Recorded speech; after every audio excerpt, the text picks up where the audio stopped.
Hello everyone, ನಾಸಂತ ಹೊರತೂರು. ಭಾರತದಲ್ಲಿರತಕ್ಕಂತಹ ಮಿಸ್ಟೀರಿಯಸ್ ದೇವಸ್ಥಾನಗಳಲ್ಲಿ ಈ ಎಲ್ಲೋರದ ಕೈಲಾಸನಾಥ ದೇವಾಲಯ ಕೂಡ ಒಂದು. ಈ ದೇವಾಲಯ ಇವತ್ತಿಗೂ ಕೂಡ ಸಾಕಷ್ಟು ರೀತಿಯ ಮಿಸ್ಟೀರಿಯಸ್ಗಳನ್ನು ತನ್ನ ಮಡಿಲಲ್ಲಿ ಇಟ್ಕೊಂಡಿದೆ. ಇಂಗ್ಲೆಂಡಿನಲ್ಲಿರ್ತಕ್ಕಂತಹ ಸ್ಟೋನ್ ಹಿಲ್ಸ್ ಇರ್ಬೋದು, ಈಜಿಪ್ಟ್ನಲ್ಲಿರ್ತಕ್ಕಂತಹ ಗಿಜಾ ಪಿರಮಿಡ್ ಇರ್ಬೋದು, ಇವೆಲ್ಲವೂ ಕೂಡ ಯಾವ ರೀತಿ ತಮ್ಮ ರಹಸ್ಯಗಳನ್ನು ಇವತ್ತಿಗೂ ಕೂಡ ಕಾಪಾಡ್ಕೊಂಡು ಬಂದಿದ್ದಾವೋ ಅದೇ ರೀತಿಯಾದಂತಹ ಮಿಸ್ಟರೀಸ್ಗಳನ್ನು ಈ ಎಲ್ಲೋರದ ಕೈಲಾಸನಾಥ ದೇವಾಲಯದಲ್ಲೂ ಕೂಡ ಇದೆ. ಇವತ್ತಿಗೂ ಕೂಡ ಕನ್ನಡಿಗರು ಇದನ್ನು ನಿರ್ಮಾಣ ಮಾಡಿದ್ರು ಅಂತ ಹೇಳ್ಕೊಳ್ತಾರೆ. ಯಾಕೆ ಈ ರೀತಿ ಹೇಳ್ತಾರೆ? ಇದನ್ನ ಬ್ರಿಟಿಷ್ ವಿಜ್ಞಾನಿಗಳು ಏನು ಹೇಳ್ತಾ ಹೋಗ್ತಾರೆ ಅಂದ್ರೆ, ಇದನ್ನ ಏಲಿಯನ್ಸ್ಗಳು ನಿರ್ಮಾಣ ಮಾಡಿದ್ರು, ಮನುಷ್ಯರ ಕೈಯಿಂದ ಆಗಿದ್ದಲ್ಲ ಅಂತ ಹೇಳ್ತಾ ಹೋಗ್ತಾರೆ. ಈ ರೀತಿಯಾಗಿ ಅವ್ರು ಹೇಳೋದಕ್ಕೆ ರೀಸನ್ ಆದ್ರೂ ಏನು, ಅಷ್ಟಕ್ಕೂ ಕನ್ನಡಿಗರು ಮತ್ತು ಆ ದೇವಸ್ಥಾನಕ್ಕೂ ಇರತಕ್ಕಂತಹ ಸಂಬಂಧ ಆದ್ರೂ ಏನು ಅನ್ನೋದ್ರ ಬಗ್ಗೆ ಈ ವಿಡಿಯೋದಲ್ಲಿ ಕಂಪ್ಲೀಟ್ ಆಗಿ ತಿಳ್ಕೊತಾ ಹೋಗೋಣ. ಅದಕ್ಕಿಂತ ಮುಂಚೆ ನೀವು ನಮ್ಮ ಚಾನಲ್ಗೆ ಸಬ್ಸ್ಕ್ರೈಬ್ ಆಗಿಲ್ಲ ಅಂದ್ರೆ ಈಗಲೇ ಸಬ್ಸ್ಕ್ರೈಬ್ ಆಗಿ. ಮಹಾರಾಷ್ಟ್ರದ ಔರಂಗಾಬಾದ್ನಿಂದ ಸುಮಾರು 50 ಕಿಲೋಮೀಟರ್ ದೂರದಲ್ಲಿ ಇರ್ತಕ್ಕಂತಹದ್ದೇ ಈ ಎಲ್ಲೋರ ಕೈಲಾಸನಾಥ ದೇವಾಲಯ. ಇಲ್ಲಿ ಸುಮಾರು 34 ಗುಹೆಗಳಿದ್ದಾವೆ. ಇವುಗಳನ್ನೇ ಎಲ್ಲೋರ ಕೇವ್ಸ್ಗಳಂತ ಕರಿತಾ ಹೋಗ್ತಾರೆ. ಇಲ್ಲಿ 16ನೇ ಕೇವೆ ಈ ಎಲ್ಲೋರ ಕೈಲಾಸನಾಥ ದೇವಾಲಯ. ದೇವಾಲಯ ಸ್ಟಾರ್ಟ್ ಆದ ತಕ್ಷಣನೇ ಮೊದಲಿಗೆ ಇರೋದೆ ಗೋಪುರಂ ಅಂದ್ರೆ ಎಂಟ್ರೆನ್ಸ್ ಅಂತ ಅರ್ಥ. ಆನಂತರ ನಂದಿ ಮಂಟಪ ಇದೆ, ಆನಂತರ ಸಭಾ ಮಂಟಪ, ಆನಂತರ ಇರೋದೆ ಗರ್ಭಗೃಹ. ಇದು ಸುಮಾರು ಕೆಳಗಡೆ ಇವರು ಮೇಲ್ಗಡೆಯಿಂದ ಕೆತ್ತದ ಬಂದಿದ್ದರಿಂದ ಕೆಳಗಡೆ ತಳ ಮುಟ್ಟೋ ಅಷ್ಟೊತ್ತಿಗೆ ಸುಮಾರು 107 ಅಡಿ ಎತ್ತರವನ್ನು ಈ ಗರ್ಭಗೃಹ ಹೊಂದಿದೆ. ಇಲ್ಲಿ 34 ಗುಹೆಗಳಿದಾವೆ ಅಂತ ನಾನೇನು ಹೇಳಿದ್ನಲ್ಲ, ಇಲ್ಲಿ 1ರಿಂದ 12ನೇ ಗುಹೆಗಳು ಬೌದ್ಧ ಧರ್ಮಕ್ಕೆ ಸೇರಿದವು. ಅಂದ್ರೆ ಬೌದ್ಧ ಧರ್ಮವು ಪ್ರಾಧಾನ್ಯತೆ ಇದ್ದಂಥ ಟೈಮ್ನಲ್ಲಿ ಅಲ್ಲಿ ಕೆತ್ತನೆಗಳನ್ನು ಮಾಡಿ ಅದರ ಬಗ್ಗೆ ಹೆಚ್ಚಾಗಿ ಬೌದ್ಧ ಧರ್ಮದ ಬಗ್ಗೆ ಇಲ್ಲಿ ಲಿಪಿಗಳು, ಶಾಸನಗಳು ಮತ್ತು ಅಲ್ಲಿ ಶಿಲಾಶಾಸನಗಳನ್ನ ರಚಿಸಿದ್ದಾರೆ. ಇನ್ನು 13ರಿಂದ 29ವರೆಗೆ ನಾವು ಹಿಂದೂ ಧರ್ಮಕ್ಕೆ ಸೇರಿದವು. ಹಿಂದೂ ಧರ್ಮದ ಬಗ್ಗೆ ಇರತಕ್ಕಂತಹ ಆಚರಣೆ ವಿಚಾರಣೆಗಳ ಬಗ್ಗೆ ಎಲ್ಲವನ್ನು ಕೂಡ ಇಲ್ಲಿ ಕೆತ್ತನೆ ಮಾಡಿದ್ದಾರೆ. ಇನ್ನಿರ್ತಕ್ಕಂತಹದ್ದು 30ರಿಂದ 34ನೇ ಗುಹೆಗಳು. ಈ ಗುಹೆಗಳು ಜೈನ ಧರ್ಮಕ್ಕೆ ಸೇರಿದಂಥವು. ಜೈನ ಧರ್ಮದಲ್ಲಿರತಕ್ಕಂತಹ ಆಚಾರ ವಿಚಾರಗಳ ಬಗ್ಗೆ ಈ ಗುಹೆಗಳಲ್ಲಿ ಲಿಪಿಗಳ ರೂಪದಲ್ಲಿ ಬರೆದಿಟ್ಟಿದ್ದಾರೆ. 1982 ಇಂಡಿಯನ್ ಆರ್ಕಿಯಾಲಜಿಸ್ಟ್ ಆಗಿರ್ತಕ್ಕಂತಹ MK ದವಾಲಿಕರ್ ಅನ್ನುವಂತಹ ಒಬ್ಬ ಆರ್ಕಿಯಾಲಜಿಸ್ಟ್ ಇರ್ತಾರೆ. ಅವ್ರೇನು ಮಾಡ್ತಾರೆ, ಒಂದು ಬುಕ್ಕನ್ನು ಪಬ್ಲಿಷ್ ಮಾಡ್ತಾರೆ.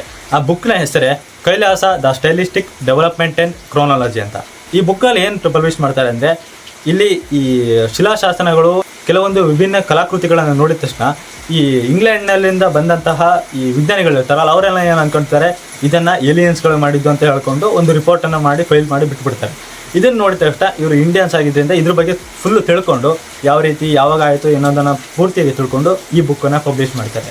ಈ ಬುಕ್ಕಲ್ಲಿ ಅವ್ರು ಏನು ಹೇಳ್ತಾ ಹೋಗ್ತಾರೆ ಅಂದರೆ, ಕ್ರಿಸ್ತಶಕ 756 ಅದು ರಾಷ್ಟ್ರಕೂಟ ಮನೆತನದ ರಾಜನಾಗಿದ್ದಂತಹ ದಂತಿ ದುರ್ಗ ಈತ ಆಳ್ವಿಕೆ ಮಾಡ್ತಾ ಇರ್ತಾನೆ. ಇಂಥ ಟೈಮ್ನಲ್ಲಿ ಈತನ ಆಳ್ವಿಕೆ ಮುಗಿದ ತಕ್ಷಣ ಈತ ಏನು ಮಾಡ್ತಾನೆ ಅಂದರೆ, ಇವನ ಆಳ್ವಿಕೆಯನ್ನು ಬೇರೆ ರಾಜನಿಗೆ ಕೊಡಬೇಕಲ್ಲ.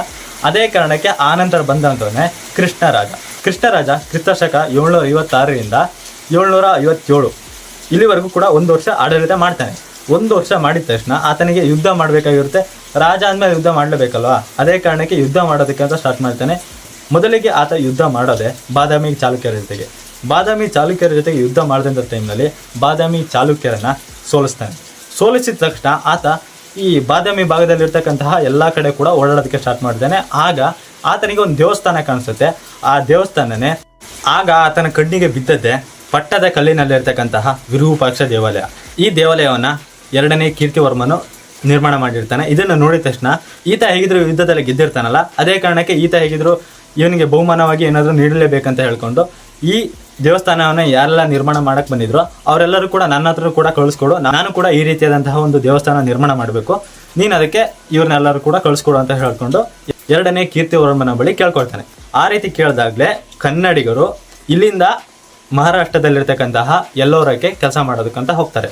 ಇವನು ಬರೀ ಕನ್ನಡಿಗರನ್ನು ಮಾತ್ರ ಕರ್ಕೊಂಡು ಹೋಗಲ್ಲ, ಅಷ್ಟೇ ಅಲ್ಲದೆ ಇಲ್ಲಿಗೆ ಬಂದಂಥ ಟೈಮಲ್ಲಿ ಮತ್ತೆ ಪಲ್ಲವರ ಬಳಿ ಹೋಗಿ ಪಲ್ಲವರನ್ನು ಕೂಡ ಕರ್ಕೊಂಡು ಹೋಗ್ತಾನೆ. ತಮಿಳುನಾಡಲ್ಲಿರ್ತಕ್ಕಂಥ ಪಲ್ಲವರನ್ನು ಕೂಡ ಕರ್ಕೊಂಡು ಕನ್ನಡಿಗರ ಜೊತೆಗೆ ಅವ್ರನ್ನೂ ಕೂಡ ಕರ್ಕೊಂಡು ಹೋಗ್ತಾನೆ.